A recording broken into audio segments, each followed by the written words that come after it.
The mountain shook with the force of 1,000 earthquakes. Immense boulders sailed across the sea and toward the mainland with the force of the explosions. Still, his shackles held.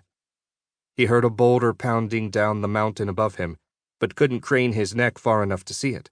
It hurtled past, for a moment eclipsing the bright sun, before crashing into the Mediterranean below. Then he felt himself move.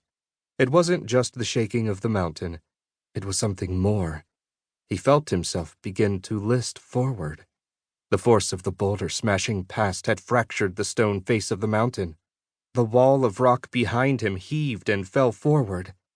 The sky and earth switched places, and switched again as he tumbled, still chained to the careening stone, certain it would take a wrong bounce and crush him, but instead the falling stone cartwheeled him down the side of the mountain and to the rocky shore, where the immense chunk of granite shattered into 1,000 pieces against the jagged rocks that surrounded the entire island of Thera.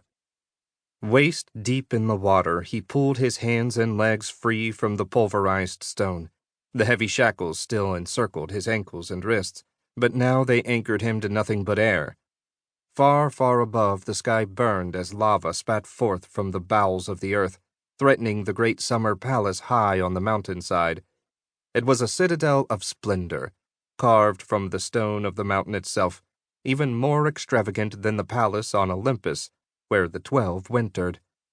He had taught them how to create such a glorious place, as he had taught them so many things. Now that he was free, it was time for the 12 Star Shards on the mountain who called themselves gods to pay their debt to him in full. He set his sights on the great palace, and hobbling on feet ruined from 30 years in shackles, he climbed toward the home of the so-called gods. Human slaves and servants scattered wildly, paying him no heed as he hobbled across the grand marble courtyard, his chains dragging on the smooth stone. It was then that he caught sight of the beasts. They were all around, strange miscreations that had no business on earth. Something that was half man, half horse galloped clumsily down the palace steps. A winged lion with the talons of a falcon clawed at the wooden door, flapping its wings. The sight of these things inspired his rage to new heights. No doubt these creatures were forged by the hands of the blacksmith, whose talent for shaping flesh and bone must have progressed over the years.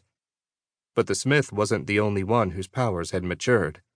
In fact, all around the courtyard was evidence of the 12's supernatural abilities. Black scars in the stone spoke of their lightning tempers. Statuary that was human flesh turned to stone filled the grounds, their limbs and necks broken by the shaking of the mountain. A great golden mural attested to the shifting shape of the king, human to eagle to tiger and back again. To see this place, one would think the so-called gods had been here for eons instead of a mere 30 years. To glimpse their powers now, one would think they sprang full-grown from the heavens and seas. No doubt the ignorant masses of earth were already spinning tales that implicated the 12 in the very creation of the universe, and all because they were lucky enough to be born filled with the luminous soul of a shattered star. What would the masses think if they knew these gods they worshipped were born to the same race as themselves, only 45 years before? It had been an amusing enough diversion to take these 12 and set them above the rest of mankind. But a diversion was all it was supposed to be. He had not foreseen them turning on him as they had. Now, in the intervening years, their powers had grown unchecked, swelling wildly out of control. They were weeds, and, like all weeds, had to be torn out at the root. An arch collapsed behind him as he crossed into the great hall. He barely flinched, for his mind was focused now. Time was short and the task immense. He could not be sidetracked.